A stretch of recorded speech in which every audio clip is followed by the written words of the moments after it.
Okay. Right. Okay, thanks very much for all the hard work putting the conference together. I really appreciate it and being invited. For the last several years, I've been working in optical music recognition, and I thought that might not be a great thing to talk about here. So I'm not going to. I'm going to instead talk about some other work that I've done in trying to synthesize expressive melodies. There's been a fair amount of work in expressive synthesis. Almost all of it focuses on the piano. People like the piano because it's really easy to represent a piano performance. Some pianists, well, a lot of people would probably argue with this, but you can think of it having 3 parameters per note: the time the note starts, how loud it starts, when it stops, and it makes it easy to think about the expressive synthesis problem, because what you're really trying to do is just estimate these things. I didn't want to do that. I want to look at melody in particular, and melody seems so much richer to me when you look at what I'm referring to here as continuously controlled instruments. Things like the voice or the violin, where one inflects the sound through its entire duration.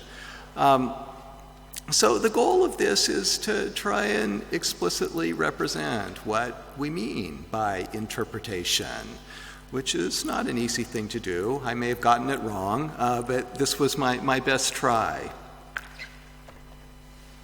So the first thing that I want to talk about is actually how we're going to represent the audio. And here I'm taking my cues from the theremin. I know the theremin doesn't actually have knobs, but you can think of the theremin as having 2 knobs. One controls pitch and one controls volume. And this is exactly the way I'm looking at my audio instrument. I've got imagine having a sine wave where I just modulate amplitude and pitch over time. You could use something like that. It has its downside in that sine waves don't very well show minute changes in amplitude. So instead it's essentially the same model. It looks a little bit more complicated, but the idea is as things get louder, also the timbre changes. In my particular case, things are going to get brighter. But just think of it as this 2-knob instrument. That's really all there is to it. And with these 2 knobs, what can you get? Well, a lot of things, really. Just using pitch, just using the frequency, you can get notes and rhythm. That's not so much by itself, but you can get vibrato. You can get this thing which I've observed a lot of instruments do, singers too, pitch foreshadowing. It's not really clear to me whether that's just something that the instrumentalist needs to do to prepare new notes, or if there is some expressive meaning to it. I think actually the latter, but that's a longer discussion. That's another thing that we can create. And with the amplitude, we can create, of course, dynamics in an obvious way, and we can control things like attack. So individual notes have a shape to them that marks them. So, okay, this is my instrument, and the first thing I think is, without even having thought about the problem very much, let's just go to the blackboard or the computer or whatever you want to call it and see what we can create with this simple instrument. So that's what I'll try now, and I have a program to do this. So I'll pick a familiar tune, Amazing Grace, and I just start as simply as I can, just with my pitch function, trying to create a very expressive performance.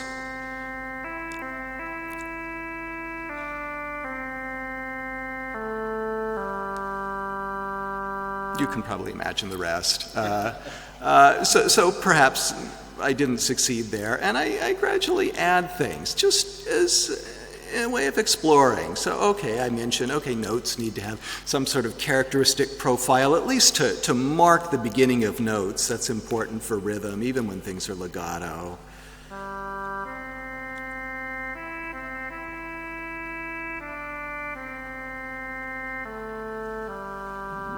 Maybe a little better, I'm not sure. We'll add vibrato.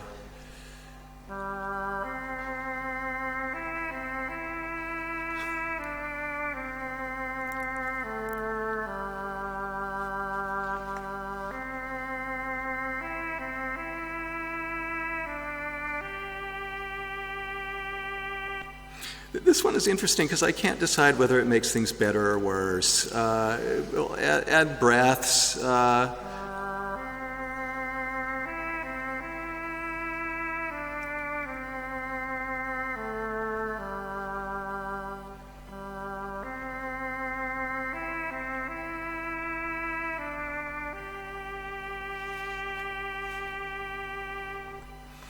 Okay, I admit it. This is a straw man here. If you think about it, this is just hopeless.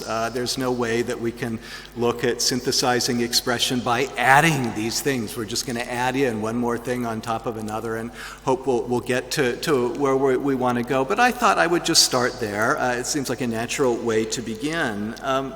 The most basic observation I have, at least, is that not all the notes are the same. It doesn't make sense to just uniformly inflect this way. I need some way of understanding the function that different notes have in a larger context. Not even clear that the note is the unit of expression. It probably isn't. Okay, back to the drawing board. There's been a fair amount of work in expression, and I'm not really going to do much of an overview other than to mention that I sort of divide it into three different camps, things that are rule-based, things that are machine learning types of approaches, and something which is quite different from both of them, case-based reasoning. So the idea of rule-based approaches is I would look for various features in my musical score, like a particular rhythmic pattern, or maybe a contour, a pitch contour, or a symmetry. It could be a lot of different things. And I map these directly onto interpretive decisions. Does it get louder? Do I stretch out time there? And these are usually provided by somebody who is quite expert. And as an alternative to that is something like a machine learning approach. This tries to do exactly the same thing. It's just the whole approach is data-driven. So I would like to, through collections of expressively performed music with associated scores, discover automatically the way attributes that I can observe in the score might actually relate to these performance decisions. And then there's case-based reasoning. The idea there is one would take a fragment of a score and look in a database of expressively performed pieces, trying to find a fragment in the score that looks like the one that I have. And in that case, I take my cues from the expressive performance that I had in the database, and somehow I string these together into a more complete performance. In all cases, I'm looking for things that are in the score, attributes of the score, symmetries, pitch contours, rhythms, things with harmonic analysis, and trying to relate these directly to what I will do on the instrument. So my approach is considerably different from these. My criticism of these types of approaches that I just mentioned is that they go straight to the performance decisions, the louder, the softer, the slower, without even trying to model or say what the interpretation is in any way. So my hope is I want to try to directly represent and model interpretation. My thought is that there'll be some logic to the way interpretation works, that'll make it a little bit easier to estimate, perhaps, than the performance decisions themselves, at least if I can articulate what this logic is. And having done that, maybe the problem of going from interpretation to the actual things that I'll do in the performance will be a little bit easier. This is like an intermediate island between the two, so I think of them as two significantly easier problems. So, well, I almost feel foolish doing this right here, and I shouldn't have used that word taxonomy. It just came to mind at one time. But these are various various ideas that come up in interpretation. It's certainly not meant to be exhaustive. These are all fundamental ideas. Some things that happen with, I'm thinking primarily about melodic interpretation here, though they apply more generally. Some of them are about conveying musical structure. If there is an end of a section or a phrase, one might want to signify that by taking a little bit of time, thus demarcating the boundary. This is certainly an important thing to think about in conveying melody. Mostly what I want to talk about today is this thing that I refer to as prosody, as in speech, the rhythm of speech. So this is sort of local stress, grouping, direction of movement. So for instance, in this beloved Beatles song, I have 3 notes that come to a point of emphasis, and then I recede a bit from that emphasis. That is maybe an important idea in the way one might play it or sing it. I think of this as prosody. And then there's this completely different world of musical affect. Is it happy, sad? Is it frenetic or calm? There's sort of this faux math-like statement. That's a little bit silly, I suppose. What I meant to say by it is somehow the worlds of the interpretive worlds of structure and prosody seem to work together very much, reinforcing one another, while affect is somewhat separate from this. Maybe something that would be a little bit more amenable to the kinds of global approaches that I showed you at the start there. I'm focusing on mostly prosody here, though. So here is the idea. I would like to represent the actual interpretation through this markup of the score. So I have these various classes of symbols. They come into 3 classes. Passing tones, these are things that I move through in progress toward a goal. I have a couple varieties of these, but I don't really want to split hairs here. One has a stress, the other doesn't. Then I have my points of arrival. These are the events that I'm looking for.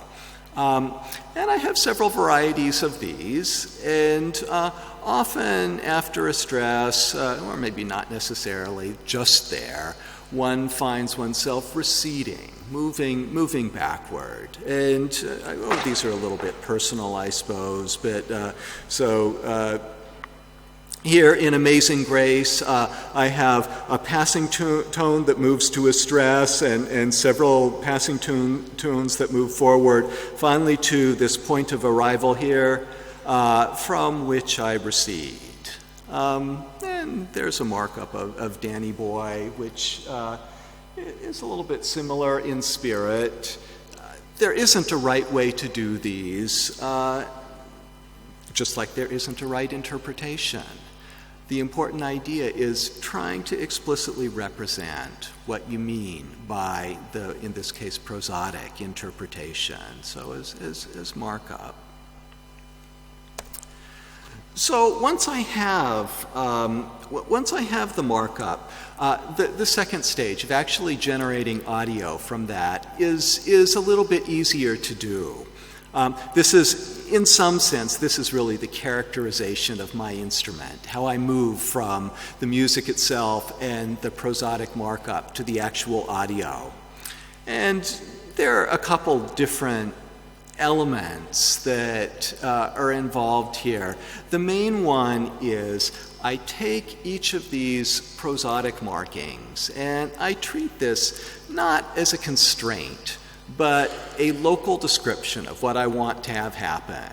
If I'm moving forward, generally there's an increase of the intensity. If I have a stress, that is a local high point. It might be a global high point for a particular kind of stress. If I have recessive motion, I'm moving away, I'm decreasing in something. So I have all of these local constraints, or soft constraints really, and I put them all together. There's some objective function that I try to optimize to figure out, okay, what should my amplitude function look like that respects all of these constraints? And voila, I get my musical instrument. So here is what that does. Here it is down here. So here is Amazing Grace. Now, I'm adding chords just because, I don't know why, because to have a little accompaniment.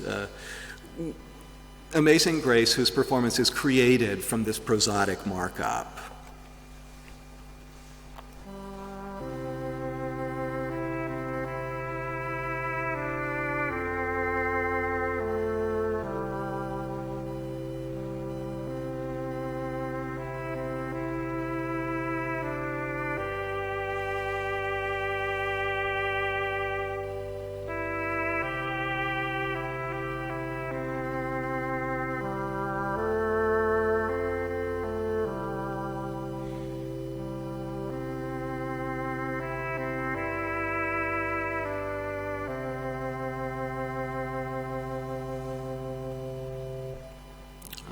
Here is Edelweiss.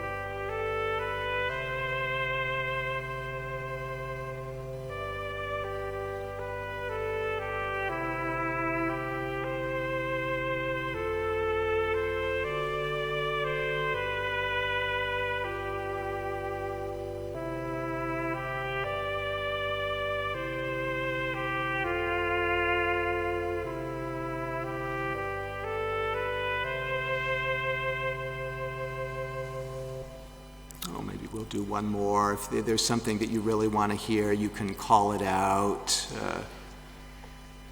Green Sleeves.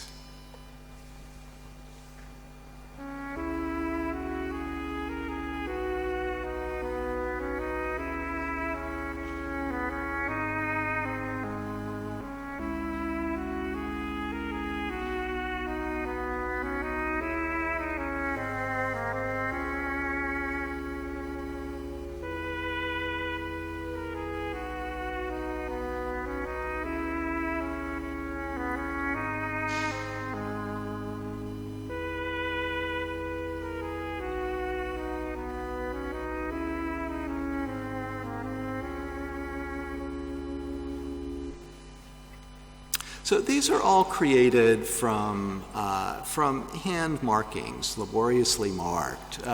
And of course, I want to create some way of doing this automatically. So if you think a little bit about the way the prosody works, there is this state-like structure to it. Typically what we have, especially after you mark up a fair amount of music, this becomes obvious. Maybe it's obvious anyway. You have sequences of forward-moving states. You have you remain in the forward-moving state for a while until you encounter a stress. And from your stress, you may recede, or you may start the forward-looking process again. So there's this graph structure that describes what happens. It makes me think of Markov model. So the way I actually try to estimate the prosodic labeling, I'm calling those the X's there, is I take my score and I measure some things locally in the score. So these can be things like what the actual note length is, or the difference between adjacent note lengths or second differences, and maybe I do something similar with pitch, or there could be other features. These are the ones that turned out to be most useful. There's all sorts of features about chords that didn't actually help that much. And what I do here is, I just try to directly model the thing that I'm interested in, the conditional distribution of the labels, given the things that I can observe.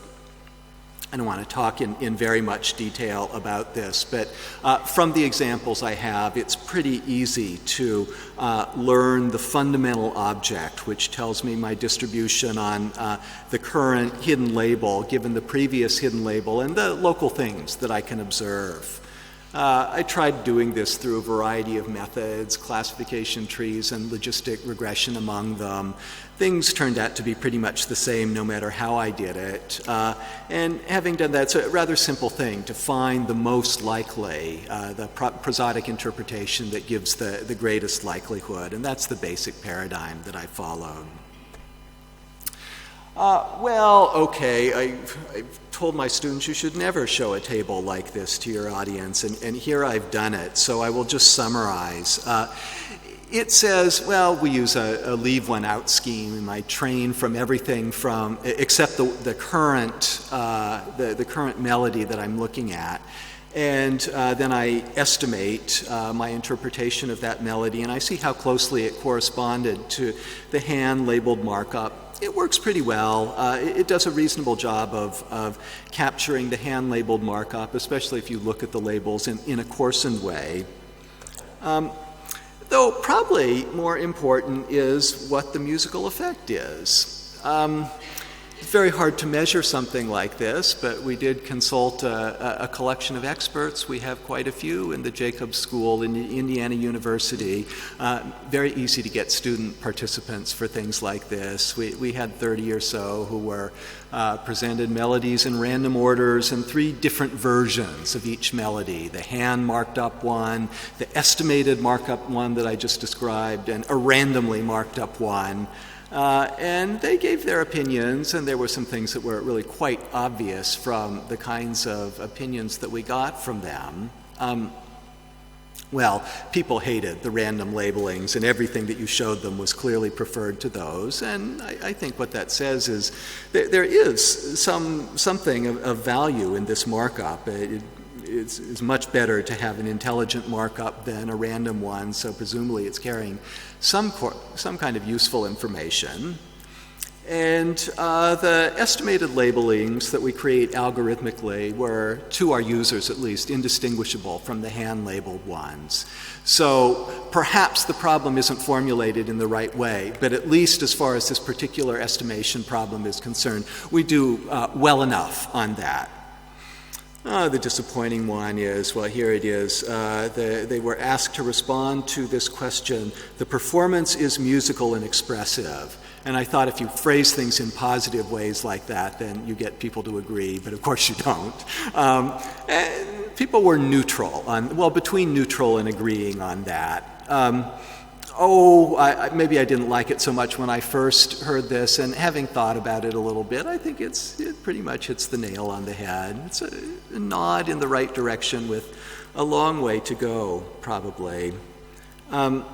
Here are some examples of the computer-generated, so fully computer-generated interpretations now. Here's the Ash Grove.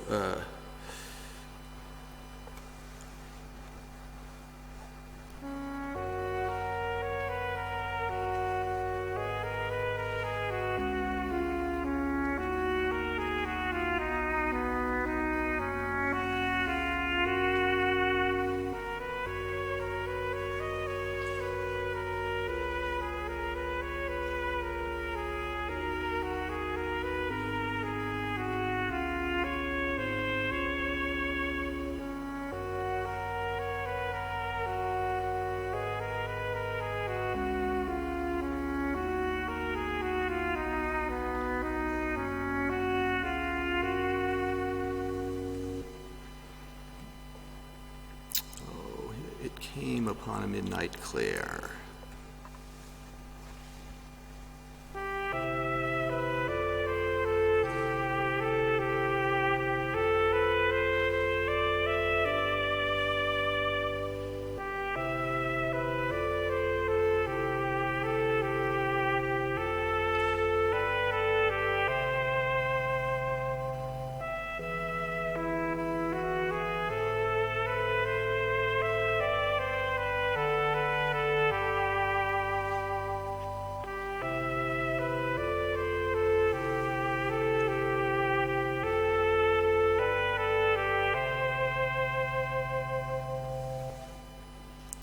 Okay.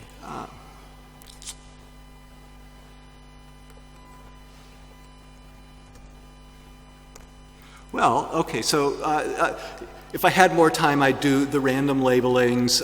They're amusing, they're funny, but I think I'll skip that. That's what I have to say. Thanks very much for listening.